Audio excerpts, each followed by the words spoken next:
In The Art of War, Sun Tzu wrote, "Keep your friends close, and the nice guys on business closer." The cost of an MRI can range from $400 to $12,000. Right. That's fucking ridiculous.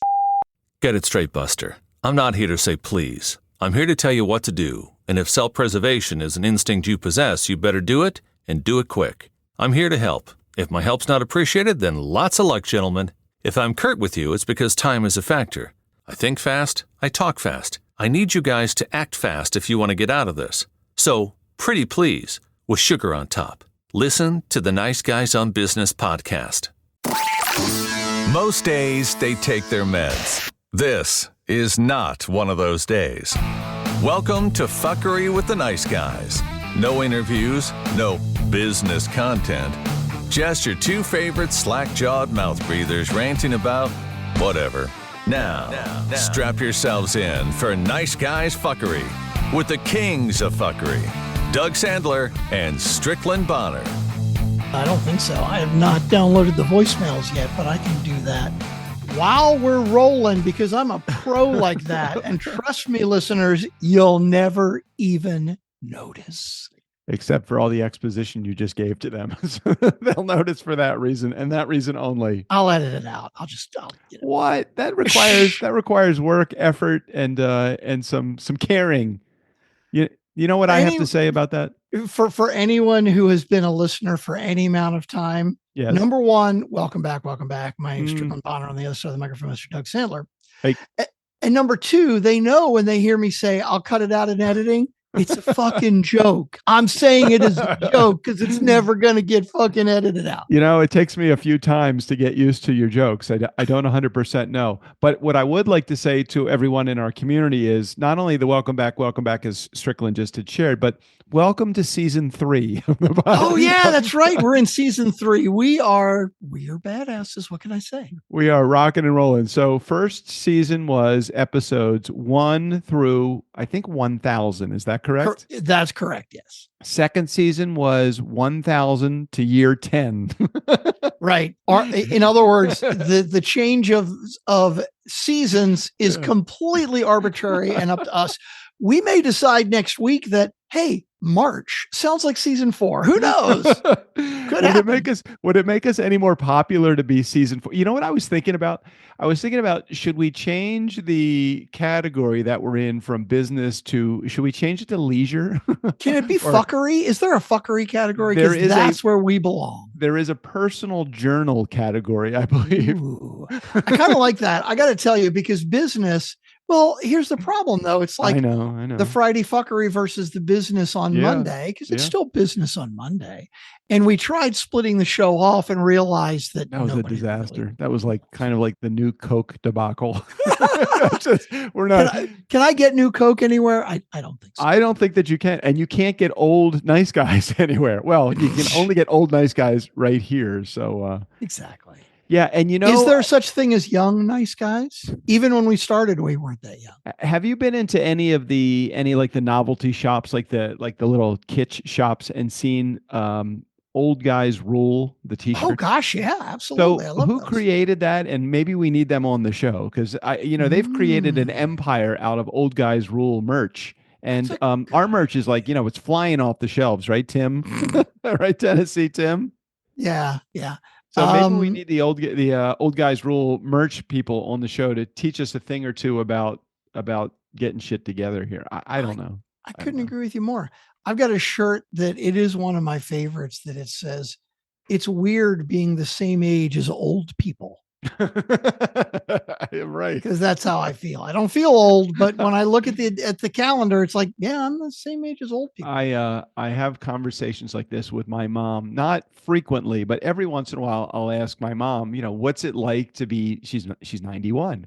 What's it like to be 91? And she goes, I don't understand how I'm 91. I still feel mentally like a kid. Yeah. She's slower and she has thinner skin and, she gets, it takes a little while longer to do everything but she feels like the little kid. She was the baby of 4. So, and I'm the youngest of 2. And I feel very similar to how my mom feels. I'm like, how did I get here? Like, I think I have just kind of, I'm looking around like, is somebody going to discover that I'm actually a huge fraud at whatever I did? Because I don't feel like I know anything, but I know a Dude, lot. I'm 100% with you. I am so with you on that. I have imposter syndrome, although I've put in my 10,000 hours and I don't have any right to feel like I'm an imposter, but that's just my humbleness and esteem kind of keeping me down. I know, I'm with you. I think about that in like the podcasting space when people are like meet us and they're like, "Oh my God, you guys are rock stars." I'm like, I don't even fucking know, right? But Yeah, we have done a number of things right, and we definitely have put our 10,000 hours in. for And sure. admittedly, when I look at the revenue from Turnkey Podcast, right? I Right. think I've brought this up in past episodes. You ever watch Shark Tank? Yeah, of course. I mean, I haven't watched it. Is it still on the air? Is it still I think around? so. I have not watched it Okay. No, recently it's been either. a while.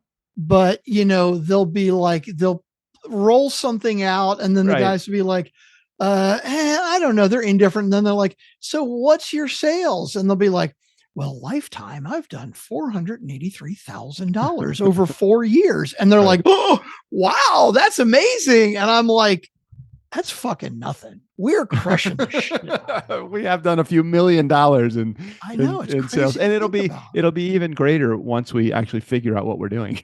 I know, right? It might even get better. So what's your t-shirt? It looks like Mustang. Yeah. And So it is, of course, the soft top convertible version. And it right. looks like the early, like the Right. mid 60s, Right, classic. It's a first generation Mustang. I was looking, as we have with the nice guys on business, I was looking for a way to monetize, and it's like, okay, well maybe I'll come up with some merch because like car guys, they like their stuff. They Of like course, mugs yeah. and t-shirts, and so I did this one-off shirt and I put it up online and I sold a few of them, and I'm like, you know what, this is way too much work for the amount of money that I am Right? making. So I just hit up National Parts Depot and they gave me a few $1,000s a year to sponsor my show. So I'm like, Really? okay, well that's fine. I'll take that. It Love that. it is a labor of love, and I don't really I wasn't really in it to make any money. We're at 165 or 170 episodes for the show, It's and crazy. the show, I know Nice Guys is our anchor show at the 0.5% global ranked. We have Mhm. 1,600 episodes. My Mustang show is 1.5% globally ranked, and I only have 160 episodes out. So I'm like, per episode, I think the Nice Guys pales in comparison to my Mustang show. I Well, don't it know. is interesting. Like, how do the rankings go? What is it based on? Is it total downloads? Is it number of downloads per episode? Is it, well, I don't even know I how don't they think it's calculate downloads. this I shit. think it has to do with listeners. I'm sorry, with consistently putting out your content. So Mhm. the shows that put out consistent content, that's a plus. Ratings and reviews, Mhm. and that is a plus. And I don't and I don't know. I don't know what it may be that nobody else knows downloads. I mean, that show gets anywhere from 1,200 to 1,500 downloads for the popular episodes. That's So good. That's that's really really good. good for a micro niched audience like that. 100%. Yeah, that's I really don't know. good. I don't know. I'm coming up with my the format of my smoker podcast that I'm going to be doing. Oh my God. No, I'm not going to do it. I have too many podcasts right now. So how many do you have now? Because I know JJ has about 27. But how many of those do you do with her? Every once in a while, I'll do one of her. I've done 2 episodes with her in the last couple of months. So that's her show, Spirit, Purpose, and Energy.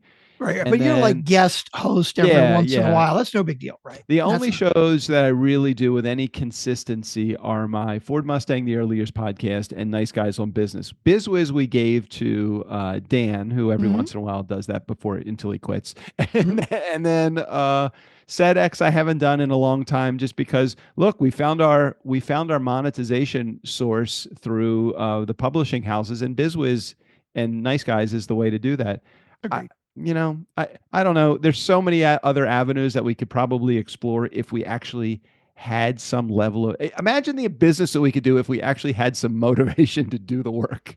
Well, we had a discussion earlier in the week about, I guess it was last night, about bringing on Right. a new service that we would offer that would be provided by Right. someone else on our team. And I like that plan. I think that could be lucrative.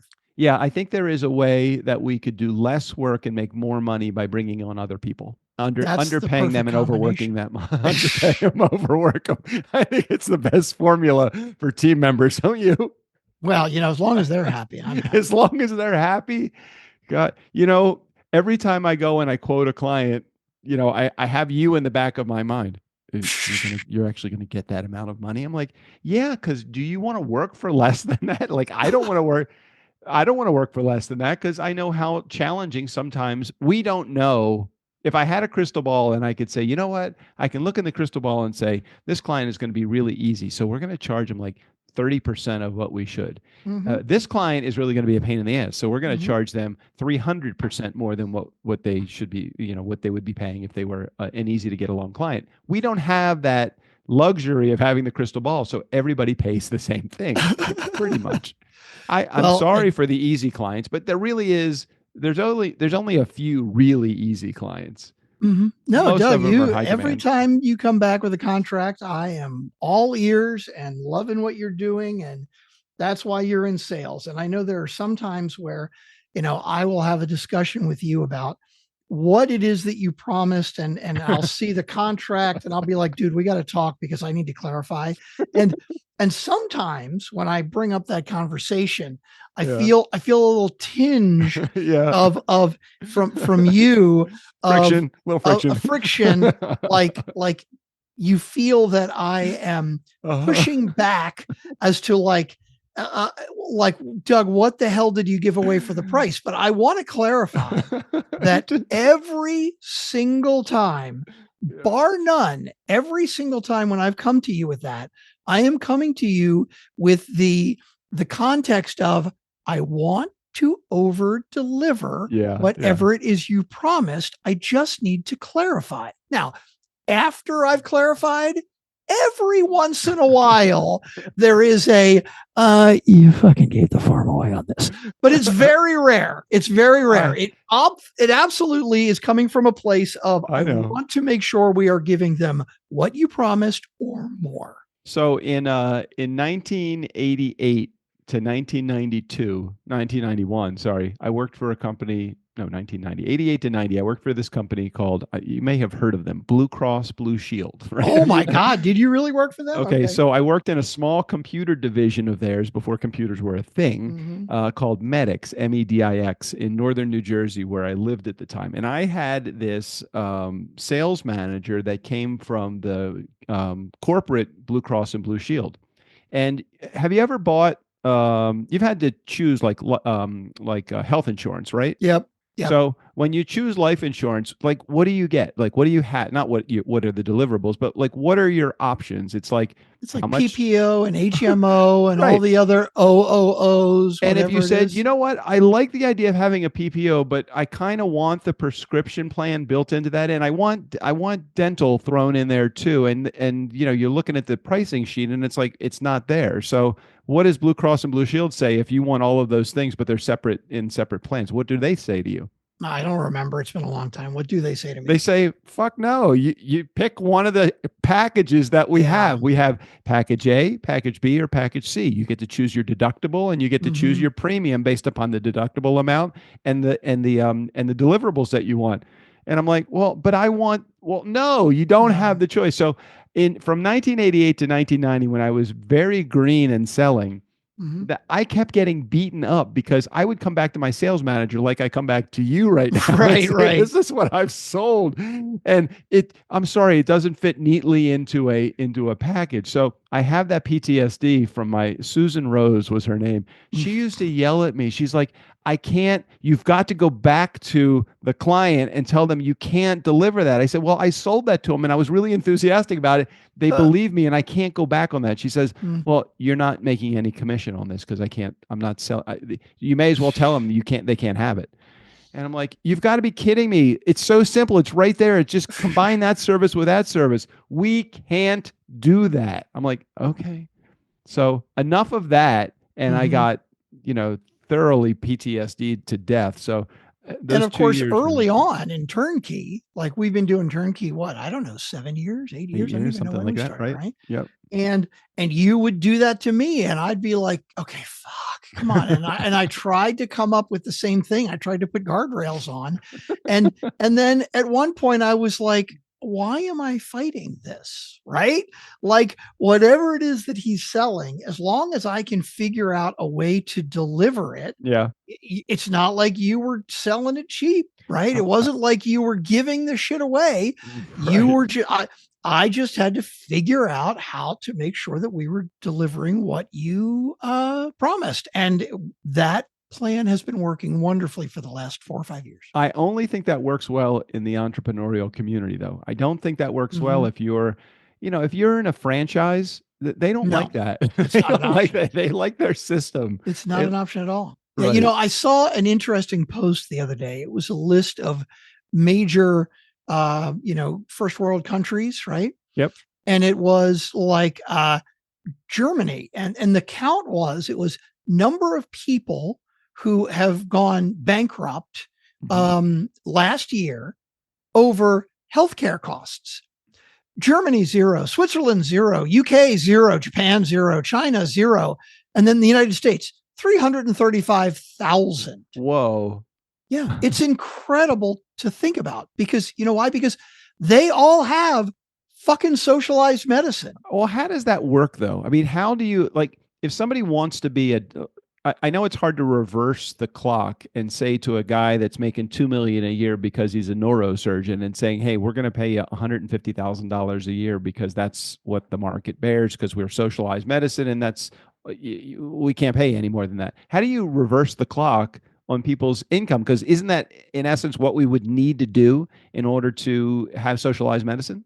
So I'm not aware of what doctors and surgeons and specialists make in other countries where there is socialized medicine. So I can't speak to that part of it, like specifically Yeah. what do doctors get paid, but I can tell you that where the big problem is obviously there is the like you just said, right? There is Blue Cross and Blue Shield. Okay, let's take Cigna or Blue Cross and Blue Shield Mhm. or United Healthcare, any of these companies, Right, right? right, right. So they are mandated that they're only allowed to make X percentage profit, right? Okay. Yeah. Is that So true? let's say I didn't know that. yeah, but Okay. it's tricky. Okay. So let's say United Healthcare, I don't know what the percentage is. Let's call it 5%, right? Okay. So if they charge me $1,000 for healthcare, right? And this averages over the hundreds of thousands of clients they Yep. have, right? They are supposed to, or they have to, legally, they have to charge me X amount of dollars per year so that overall, big picture, that they will only make no more than 5% profit after they pay all of the expenses for me for health, right? Okay. All right. Okay. So that means if they're paying, let's say 10 grand a year, which is pretty realistic. If you're a single person, you have Mhm. health insurance. I'm just trying to use me as the example. If they could make $500, $500. $500 I'm a sorry. year. Yeah, That's right. $500 Yeah. exactly. Okay. Which doesn't seem like a lot. No. And again, this is average over hundreds of thousands of people, Right. right? Right. But here's the problem. Okay, so the first thing is that the hospitals and the doctors in the emergency rooms, right? They all charge whatever they can charge. Whatever they can, but they're contracted with the health insurance company to be able to only get paid reimbursed X amount of dollars for that procedure, right? Right, exactly. So, first of all, they are overcharging the healthcare companies, right? And so 5% of that high amount. So that's the first part of it. Okay. But there's more. Cigna is a great example because I have Cigna, right? Now, I'm getting I get notifications. Why is my I don't know. not focusing? I'm getting Cigna is like, hey, why do you want to drive to the pharmacist? Why don't you use our pharmacy? Right. Right. And so the way Cigna works is the pharmacist is not limited on what profit they can make. All right. right. But Cigna is. But Cigna Pharmacy, oh, that's this independent company. happens to have the same name, right? So you're saying like if they have their own diagnostics lab or their own imaging center or any of that, that's where they're making their money? Now you're getting it. Well, that's one place they're making the money, Okay. right? So let's say it's Cigna Pharmacy, right? So if out of the 10 grand that I pay over the year, if $3,000 of that is prescriptions, right? They're only allowed to make 5% on that. But Cigna Pharmacy can charge whatever the fuck they want as long as Cigna Healthcare pays Cigna Pharmacy. So Cigna Pharmacy could be charging me $100 a month for aspirin. And it's okay that they're making a 90% profit as long as they're being reimbursed at only 95%. It's total bullshit. And then also the 5% is after admin costs, right? So the Cigna Health admin costs could be huge because they have so much paperwork and they have to hire so many people to really coordinate with Cigna Pharmacy and Cigna emergency rooms and Cigna whatever other bullshit. It's basically layer upon layer upon layer of extra fees and extra bullshit. So on the surface of it, it makes sense that it's like, look, my healthcare company is limited, that they can't just overcharge the shit out of me. But every other step along the way, they're allowed to overcharge the shit out. All right, hold on. Let me just quickly just send this email out to all of the admin. The subject matter: fork in the road. And so then Doge for the health insurance industry. Then, but then let's look at actually. This is a really good call. I'm going to pull this up right now and do a Google search. Right? Yeah. Well, for what? So, how many? Okay. How many people work at I don't know, Cigna? Let's just start with Cigna. Okay, so Cigna, 70,000 employees. How many people how many people subscribe to Cigna? How many members would that be? I'm trying to figure out which one are the big United. How about United? Oh, Blue Cross and Blue Shield. That's got to be the big one, doesn't it? Yeah. No? What are we trying to get to, though? Are we trying to figure out where all? No, United Health Group employs 440,000 people. Oh, no, but that's not fair, though, because customer-facing professionals, 50,000. Clinical professionals, right? Again, that's that whole, it's under the umbrella, right? 142,000 clinical professionals. So that is a clinical professional works in the United Health Group lab, which pays the United Health Group. It's right. It's kind of like when you walk into a medical arts building, and inside the medical arts building there is a United Health not admin office, but the office of where the doctors a lot of the doctors work for the insurance. I don't know how it works. Oh, hell yeah. The doctors work for the insurance companies. I don't know how it works.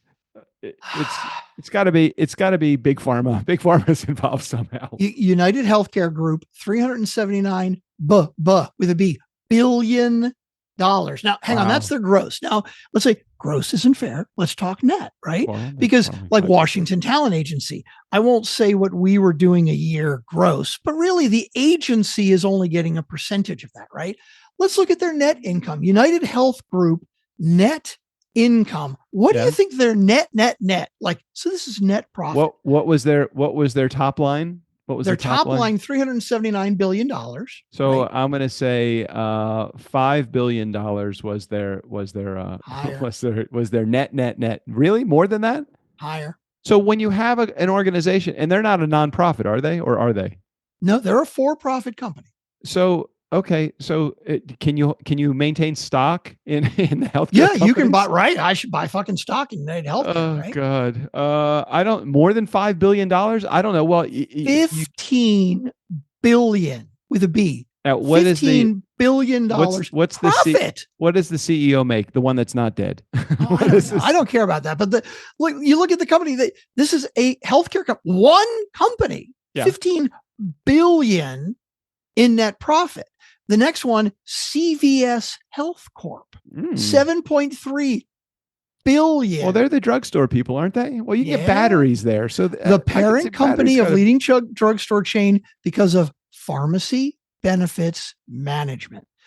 pharmacy benefits management. That's where there is a shitload of money, because it's all like, what do we want to charge for this aspirin, right? Like, isn't it crazy when you see some of these drug companies, and you, like, my mom has this prescription. It's a drug called Eliquis, and Bristol Myers, I believe, is the maker of this drug. And they have a she has to have it. It's a blood thinner. She has to go have it. Her doctor is insisting. They don't have a generic for it yet. The prescription is $400 for every 90 days.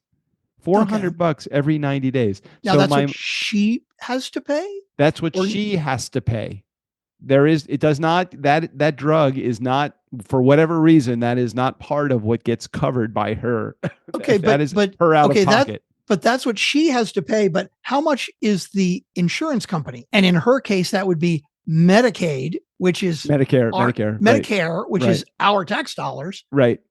I don't know. I don't know if her portion of it is $400. What is the prescription cost? Right. It must be something ridiculous. It's crazy. My dad just told me about like an eye drop, and he actually has to get an injection every 10 weeks for something going on with his eyes. Right. Right. And, he used to pay $5, and they basically said, hey, sorry, Medicaid doesn't cover it anymore. So now you need to pay this percentage of it. And the percentage that's not covered, not the full cost. This is the percentage that's not covered. $1,600 per shot. Per shot. Per fucking shot. And that's after Medicaid has paid for a bunch of it. So ridiculous. What I'm hearing is that your dad is soon going to be working for Turnkey. Is that right? I'm just concerned. Well, but the bottom line, big picture, like, what happens if we went to socialized medicine? Well, here's the problem. The reason we won't, United Healthcare Group, just one company that profited $15 billion last year, they wouldn't exist anymore. Well, CVS Healthcare Group wouldn't exist anymore. So even if, as a country, we said, you know what, we're going to reach out to every specialist, every surgeon, every fucking doctor that put a shitload of time and work in, we're going to find out what their salary is right now, and we're going to not lower it. We're going to pay them what we pay them, what they get paid now, right? Okay, right? So they don't get hurt. But we're going to take over healthcare.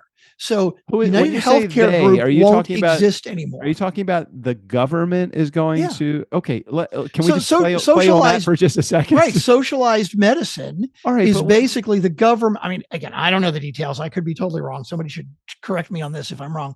But basically, the government pays the doctors. Well, we're already dealing with the most inefficient system under the sun. We are probably bringing in the most capital, but spending it the most unwisely out of every country that's out there. I mean, I can't imagine having I'm not saying I'm for the process that Elon Musk and Trump are going through to eliminate the governmental waste. However, that being said, we know that there is a shit ton of waste that happens in the federal government. Sure. But having said that, we have never even tried this. Okay. This is healthcare expenditures per capita. Okay. So does that mean per person? How much money is spent per person in the country on healthcare? Based upon what cost, though? The arbitrary cost that the hospital decides to charge for that service, or based upon? No. So this is like overall every person in the entire country. I know, but you're going to base what you're about to tell me is how much each person per country is spending in healthcare over the course of the year. Based upon what, though? The cost that the hospital, the doctor, the whatever is going to charge. So I could walk into a hospital, have an MRI, which is something that I needed to have done. I can't even remember what it was for.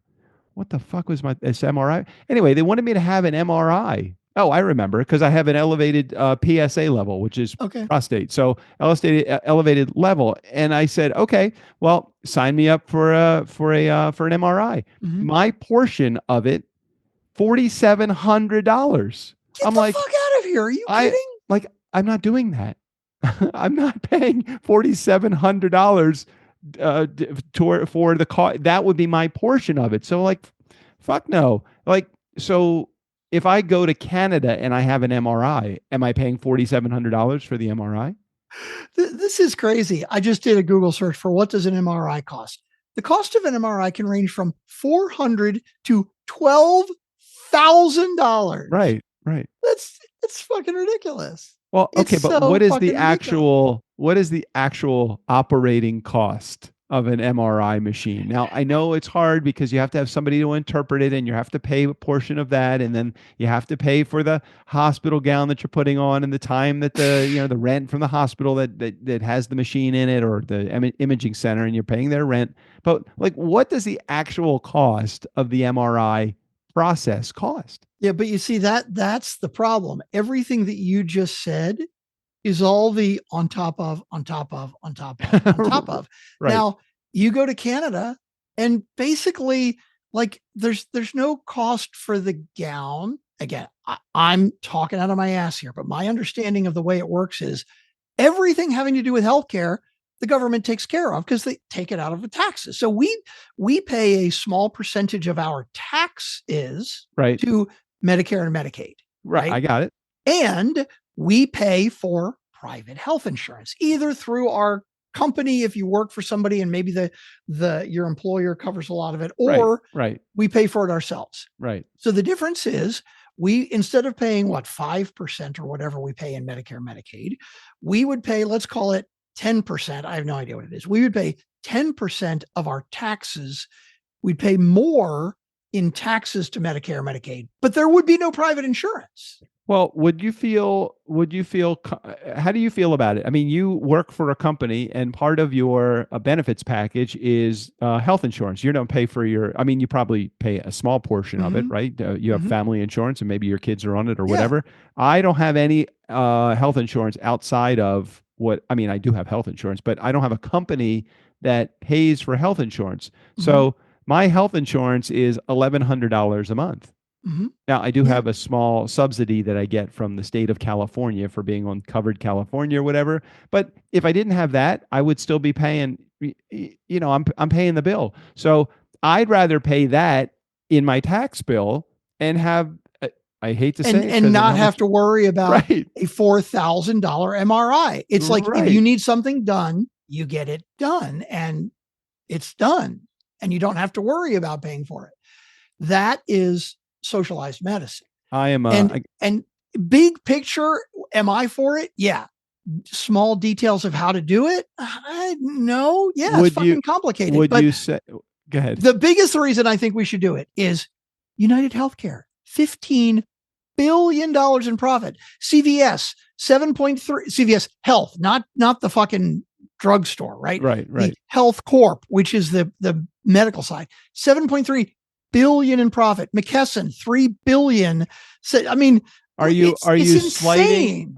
slighting United Healthcare and CVS Healthcare? Are you saying they shouldn't be making a profit? I'm saying they shouldn't be making. Okay, so first of all, it's. I got it. So, but here's where because it's a personal service like health insurance, which involves your life, that is a necessity. Everybody should have access to adequate health care. However, let's look at it this way also. Everybody that with a few exceptions, has an automobile.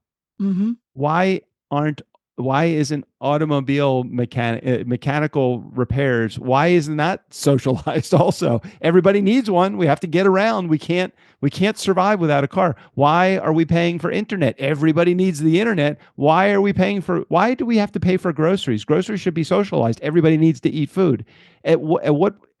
Why did we draw? And I'm not arguing with you at all. I'm with you, but I'm trying to play the other side of the coin for a second, because we all need these things in order to survive. Okay. First of all, I would argue that we don't need a car to survive. We don't need the internet to survive. I mean, it makes our lives a whole lot easier. Now, do we need healthcare to survive? Technically, no. We would just die a lot younger, right? But or you could survive without healthcare insurance. Sure. You would go to the hospital and you would say, I don't have insurance, and they would have to treat you. They can't not treat you. Well, but that's the thing. Because as a society, we've made the decision Correct. that everybody should be treated. Right. We've not made the decision that everybody has the privilege of a car. You don't get a car on your 16th birthday when you can start driving. All right. So we go in without health insurance, Mhm. and we have the procedure done, and there is no contracted rate. So the Mhm. MRI costs us $4,700, just like Mhm. my MRI would have cost. Let's say I don't have the money, then the hospital comes after me and I put me in collection, and I become one of those statistics that you mentioned at the beginning of this, that's 300 and some odd thousand people that have declared bankruptcy because of health insurance. Right. Yeah. Oh, I'm sorry. Go ahead. No, I 100% agree with you. I think that health insurance should be covered. Everybody should have health insurance. Well, and that was the whole idea of Obamacare too, which to me makes a ton of sense in theory, and in practice it's very complicated. But what you just said is, let's say that I have no insurance and I get sick and I go to the hospital, right? So the hospital, maybe they didn't incur an actual cost of $4,700 for that MRI, but they did incur a lot of actual costs. So how do they make up for that? They charge the rest of us more. Right. And so the idea of Obamacare was, if I, Joe, walk into a hospital with we're going to take care of me, right? And let's say that the bill is $100,000 and I'm not going to pay it. Well, let's say the actual hard cost to the hospital is $20,000, right? Well, they've got to make that out somewhere else. So they're going to charge somewhere else. So the two things with Obamacare are, first of all, that will never happen. Nobody's going to walk in and not have health insurance because everybody has to have it. Okay, so that's answer number one. But the even better answer, the more important reason for it, is that when I walk into the hospital and it costs that much, it's because something was wrong with me a week ago or 2 weeks ago, and it got worse and worse and worse because I didn't go see a doctor. So that thing that cost me $100,000 in billing at the hospital, if I had gone to the doctor 2 weeks ahead of time and said, hey, I broke my arm or whatever, it would have cost $200 to get fixed. Do you think that more people hesitate to going to the hospital or to a doctor because of the cost of the procedure that will need to get done, or the fear of what they're going to find out? Because the former, 100%, especially if you have no insurance. The fear is, I can't even afford $250 to go to the emergency room or go to the urgent care. Yeah. So you know what? It'll be fine. I'll get through it. I'll just white knuckle it and just deal with it. Exactly. Now, why do I argue so strongly for this when it's like, as soon as you say socialism, it's like, oh, it's a horrible thing. And do I want our government to be bigger? No, I really don't. But the bottom line is, every other first world country on the entire planet does this, and they all make it work. Now, so people say, like, oh, in Canada, if you need this done, you got to wait 9 months for it because the doctors don't care because they're getting a flat salary. Yeah. Look, is there any system that's perfect? No, but every other country in the world makes it work, for better or worse, and they don't have United Healthcare making fucking $16 billion in profit every year. So our call to action is what? Our call to action is fucking throw our hands in the air, because there's nothing you and I can do about it. We just wanted to bitch. Just wanted to it's just on. Incredulous Strick fucking going off on whatever. I don't know how to answer the question when you go to the doctor, when they ask the question, do you have insurance, or are you are you a cash payer? What's the better answer? Dude, I'm happy that I do have insurance through my day job, and I feel bad. I feel bad that it's even a question that has to be asked, and that it is going to affect the level of care that you get depending on your answer. It's just sad. Yeah. Yeah. Okay, well, this has been a private healthcare moment on the Nice Guys on Business. We used to have segments of the show, and this would fit very neatly into the socialism part of the socialized. Did we have a Socialized. socialism section of the show? I don't remember that, but okay, it's possible. Hey, Gene Hackman died I last night, and I don't. But I heard something really odd. They said, and they didn't spend any time on this other part of the story. But I really do think that they should have given it a little bit more time. Gene Hackman died. His wife and pet died at the same time. Wouldn't you figure that something happened? Really? Yes, I am.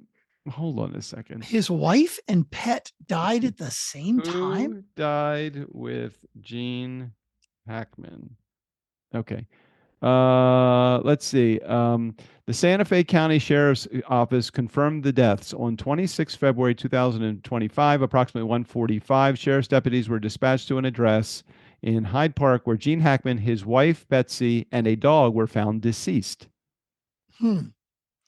Well, what's interesting, obviously, there's a possibility that there was some foul play or that there was like carbon monoxide that they weren't aware of or something like that. But putting all of that aside, there are, I think, what I've heard, many instances of a spouse dying and the other spouse dies, within Like the a couple of Notebook. days or a week or two, right? Dude, I've never seen The Notebook. I know you're like, what? Notebook. Well, Hackman was 95. His wife was 65. So I don't think it was because they both. Let's see. An investigation is underway into the circumstances surrounding the death. They're suspicious enough in nature to require a thorough search and investigation. It's like, no shit. Yeah, the dog died too. Yeah, that's. You know what? I think 65 is not that old. Personally, here's what I think happened. I think that that Gene was shot and killed, and his wife was shot and killed, and they are laying the penalty on the dog. And the dog committed suicide. I think that's what happened. It's like, geez whiz, can you believe that shit? I'm not inside the house. It's closed. It's locked. I can't go in, but I see them. She's lying down from the window. Do you really want to go over the details of how they found them? I don't want to know how they found them. I want to know what happened. I bet, like you just said, I bet something happened that it was like carbon monoxide or I don't know, rabies. I don't know. Well, clearly they don't know yet what happened. So. They do not know. They spent no time talking. They mentioned the three, and then they went on to talk about Gene Hackman and his life of, his legacy. That I'm like, well, his wife, I mean, she died early. Spend some time on her.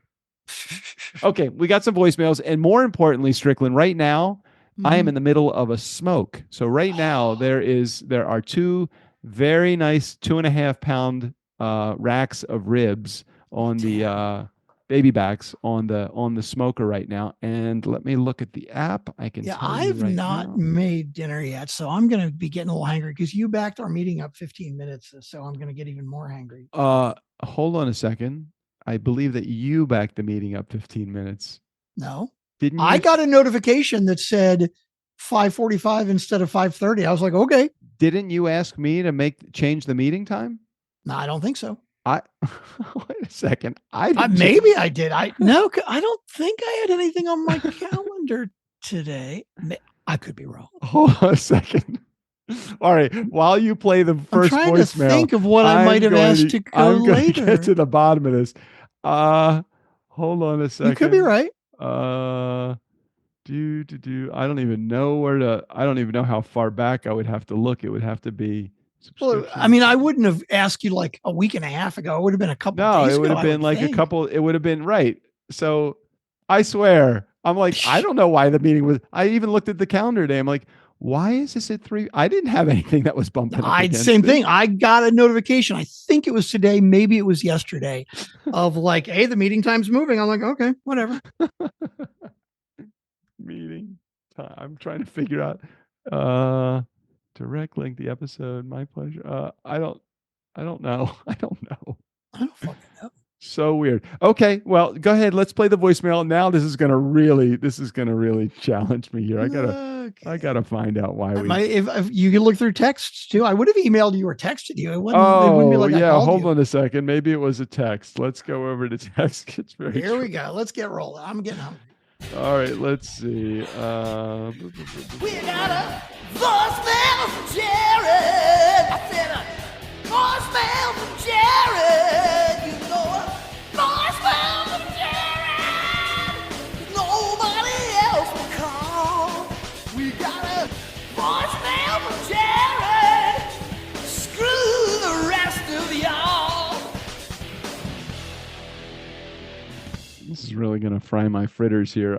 Nothing in the text messages. I will accept the responsibility here, but I looked at the time and I said the same thing too. I'm like, hey, I wonder why we're moving it to 3:45. But okay, I'll just change it. I'll just doesn't matter. All right, we got 4 voicemails. Let's get to them. 4? Seriously?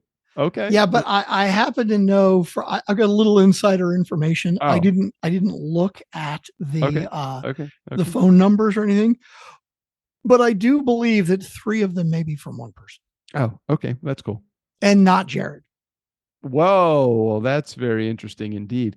This is going to really challenge me here. Are you ready to listen? You're going to just Yeah, keep I'll looking? listen. Yeah, I'm Okay. just looking at all my Okay, texts. But Hi, Doug. Hi, Strickland. It's Emily. Emily. I am going to try to keep this succinct. I have 3 topics. Also, this isn't one of the topics. Your episode was great. It flew by. By the way, I want to point out as she's saying that she said she's trying to keep it brief. It's 3 minutes long. She got cut off at the end. So we'll continue maybe there are several from her then. I don't know. Could be. I don't know. We'll see. Flew by. But I don't want that episode was great. It flew by. Flew by. Okay, good. But I don't want that to be a reason for there to be no voicemail. I feel like either way you go, whether you have to make the topics up as you go along or you have voicemails, it's great. But this one was particularly fantastic. Okay, here come the 3 things. Number 1, the fridge and freezer issue. It's really funny because my friend Samantha and we just went and got a coffee and we were talking about this exact same thing. Although she was describing her grandmother's fridge. And then in contrast, I brought up my parents' fridge, which sounds very similar to your situation over there.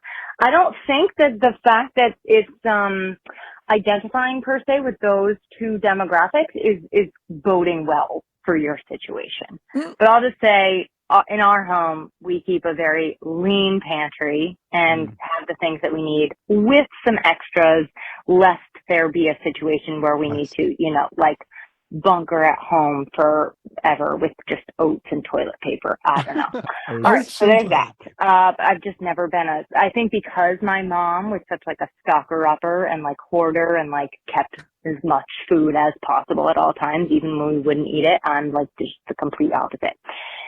Number 2, sometimes to a fault. Number 2, thank you for the one and only Squid Games episode I've ever seen. Erica and I play this game called Connections. It's through the New York Times.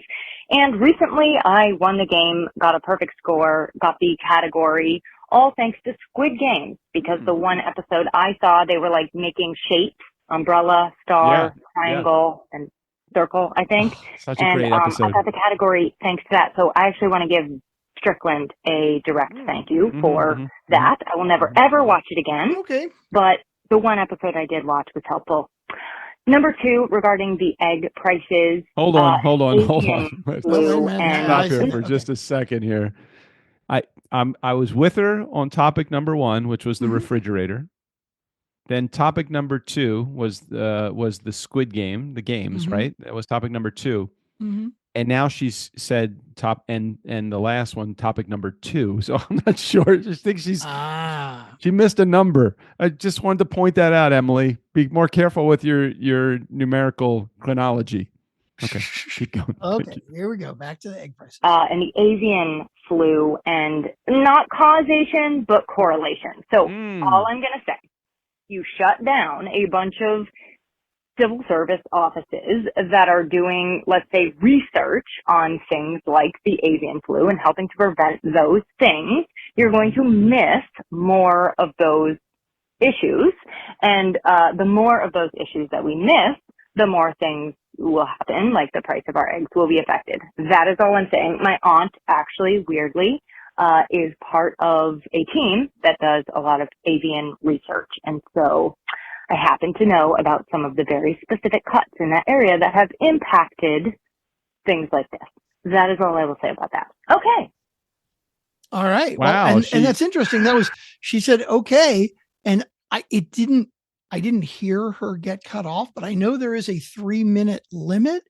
And here you can look at that. That was exactly 3 minutes. Yeah. I think she said, okay, not realizing that she was exactly at 3 minutes and happened to be getting cut off. Or it could have been, like when you're crossing the finish line, you're like, okay, you're like, I made it. Like I did it. I know she didn't say goodbye, but it's not goodbye. It's just for now. It's ta-ta for now. TTFN. Okay. Let's thank you, Emily. Thanks, Emily. That was a wonderful message. Very succinct, very interesting, it hit all of the topics. I like it a lot. Did not mean to be critical of your numerology on that one, Emily. I just noticed it. You had 3 topics, you only got to 2 because you went to 1, 2, and then 2 again. Okay. Keep going. I got ribs on the grill, on the smoker. Let's keep rolling. Let's do it. Yeah, let's get rolling. Okay, we ready for more? Here we go. Yes.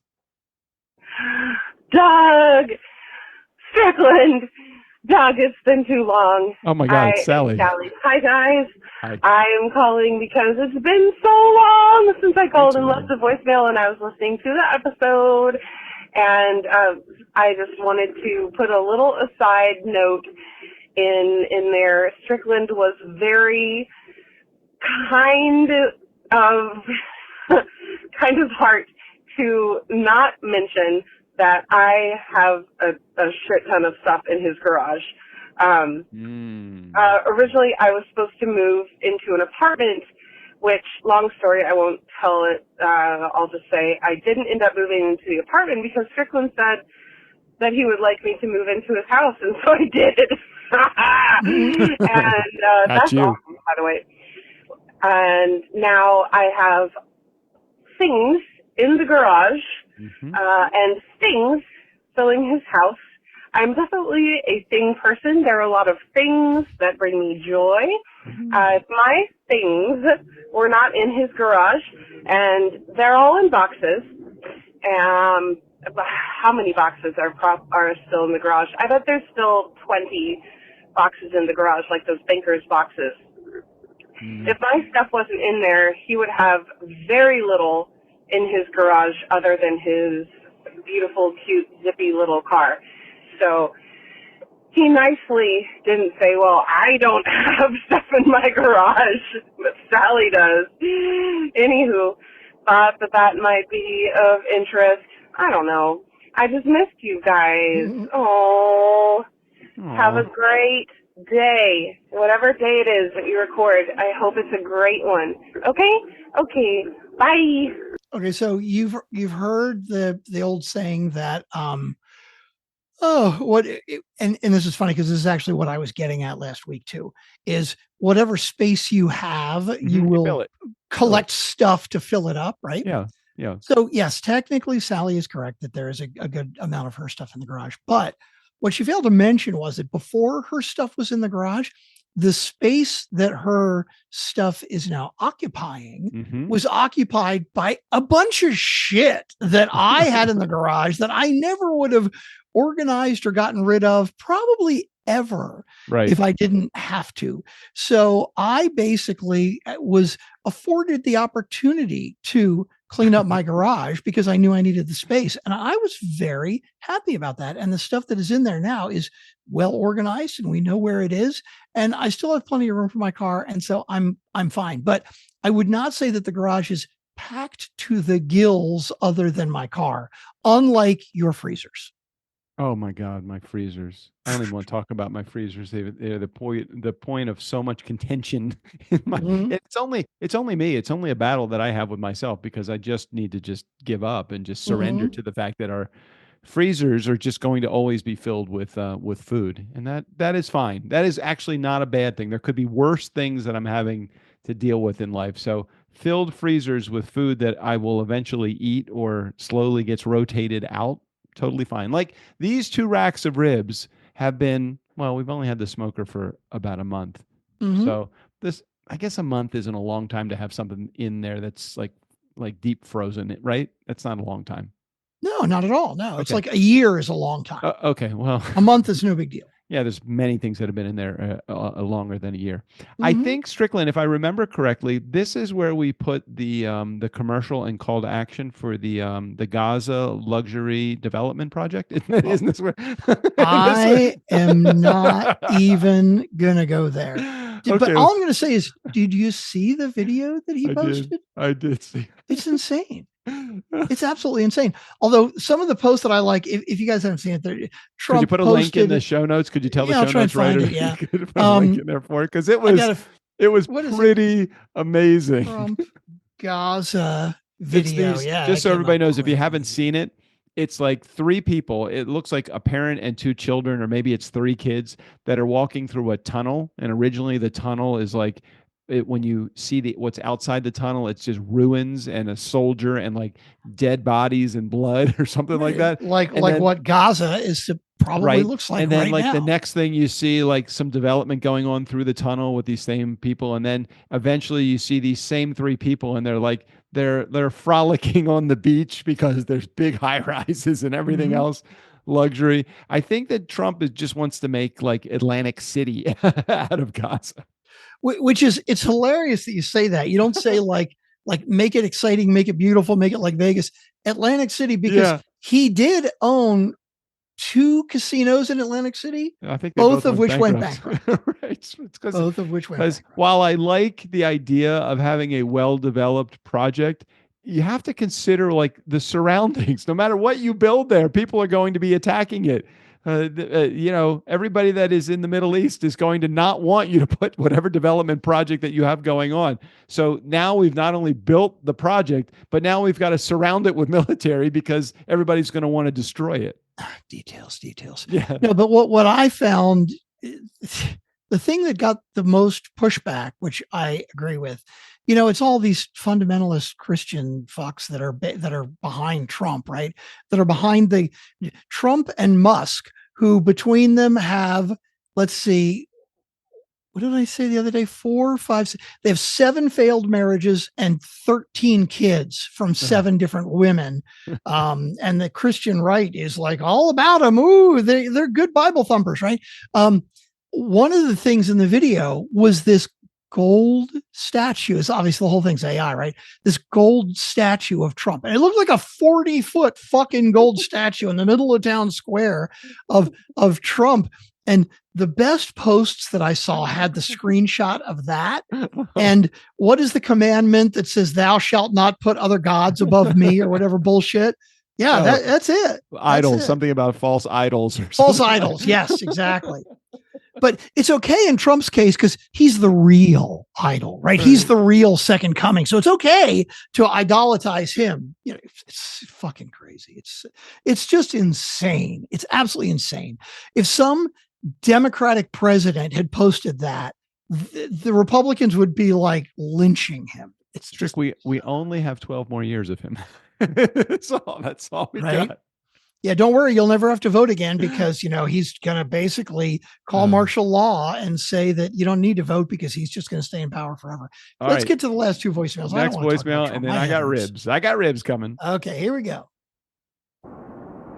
Hi, Doug. Hi, Strickland. It's Sally, and it's voicemail number 2, and I'm calling to tell you why saffron is so expensive. Yes. And ounce per ounce, it's actually more expensive than gold. Wow. So maybe Fort Knox should be filled with saffron, like Canada fills vaults with maple syrup. I don't know.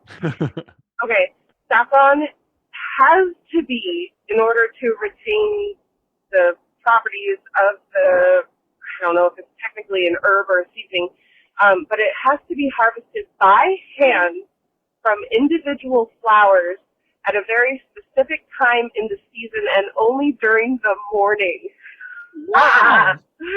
So that's why saffron is so expensive, because the saffron harvesters are doing a lot of very specific, meticulous work to get you those lovely golden threads of saffron. Side note, I don't really like saffron. I only have like very much tasted it in dishes that feature it, like Spanish paella, or I had a saffron souffle once at a French restaurant. I was not a fan. Anyway, don't like cilantro. It tastes like soap. Don't like saffron. It tastes like death. Now you know those things about me. And now you know why saffron is so expensive. Interesting. I had no idea. I didn't know that it had only a certain harvesting time. I just thought it was just a very light spice. I didn't realize, or is it a spice or? I think so. Yeah. Yeah, spice. It's labor-intensive harvesting process where only the delicate stigmas of the Crocus sativus flower are handpicked, requiring a large number of flowers to produce a small amount of saffron spice. It takes thousands of flowers to produce just 1 single ounce of saffron, making it very costly to cultivate and harvest. Interesting. Crazy. Okay. Thank you, Sally. Yeah, here's our AI-generated image of Trump. Now, you see the size of the people here? Yes, very tiny people, very so large. let's say stature. that they're about 6 feet tall. I think my estimation of the size of the Trump statue, I think I underestimated it, because if this person is, let's say, 6, even if the person is 5 feet tall, that statue's got to be 60, 70 feet tall. That person is even in the foreground of the photo, which would make that person larger than the statue itself. I love the post where somebody was, if Trump didn't go to the tanning salon or have as much orange on his face as possible, it's like the little eye stuff under his eye is his true color, and they made it that his face, he looked like it's crazy. Sick. It's crazy. Okay, one more voicemail, and then you got ribs to get to, and I got to give back. Okay. Hello, it's Sally again. Sally. Voicemail number 3. Yeah. And I've attempted to change my voice so that if Strickland is looking at the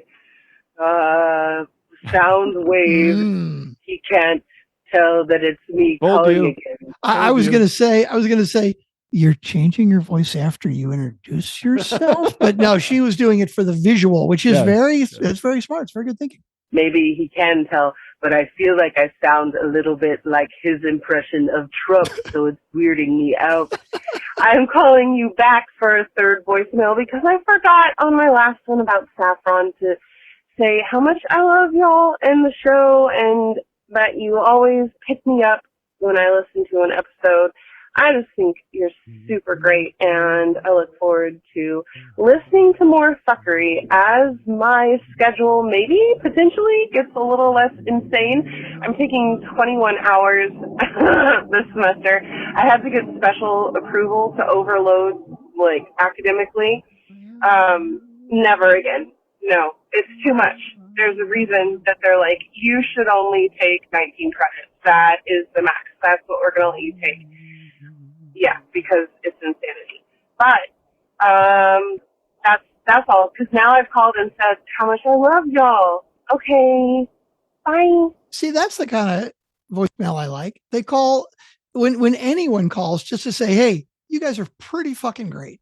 I love that. Thank you, Sally. I appreciate you recognizing our greatness. I was singing in the background. If you couldn't tell, I was singing "You Raise Me Up," Josh Groban.